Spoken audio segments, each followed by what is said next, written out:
Race పై చంద్రబాబు జోరుగా కసరత్తు చేస్తున్నారు. టికెట్లు రాని వాళ్లను బుజ్జగిస్తున్నారు. వాళ్లను తన నివాసానికి పిలిచి మాట్లాడుతున్నారు. ఈ రోజు టీడీపీ రెండో జాబితా విడుదలయ్యే ఛాన్స్ ఉందంటున్నాయి పార్టీ వర్గాలు.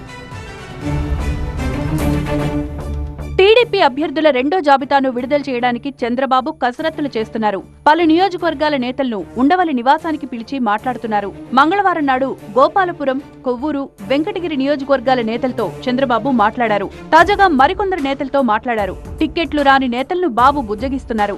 50 అసెంబ్లీ, 17 లోక్సభ స్థానాలకు అభ్యర్థుల ఎంపికపై చంద్రబాబు కసరత్తు జరుపుతున్నారు.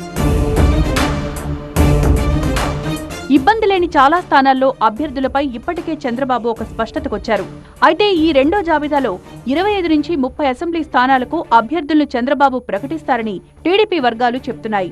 పలు లోక్సభ స్థానాలకు కూడా అభ్యర్థుల ప్రకటన ఉండొచ్చని పార్టీ వర్గాల సమాచారం. ఇప్పటికే మొదటి విడతలో 94 అసెంబ్లీ స్థానాలకు అభ్యర్థులను ప్రకటించింది టీడీపీ.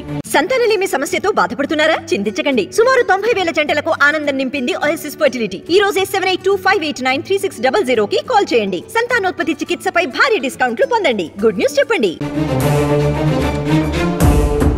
ఇక రాష్ట్ర హితం కోసమే జనసేన, బీజేపీతో పొత్తు పెట్టుకున్నామన్నారు టీడీపీ అధినేత చంద్రబాబు. రాష్ట్రాభివృద్ధికి కేంద్రం సహకారం కూడా చాలా అవసరమన్నారు ఆయన. సీట్ల విషయంలో ఇచ్చిపుచ్చుకునే ధోరణితో ముందుకు వెళ్తున్నామన్నారు. టిక్కెట్లు రాని వారికి అధికారంలోకి రాగానే పదవులిచ్చి ఆదుకుంటామన్నారు చంద్రబాబు. అందరం కలిసి సమిష్టి బాధ్యత కింద తీసుకుని ఈ పొత్తుల్లో సీట్లు కూడా షేర్ చేసుకున్నాం. కొంతమందికి సీట్లు రావు, కష్టపడిన వాళ్ళు ఉంటారు.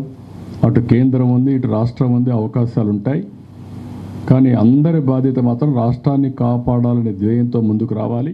టీడీపీ రెండో జాబితా విడుదల కానుండడంతో ఆశావాహుల్లో గంట గంటకు ఉత్కంఠ పెరిగిపోతోంది.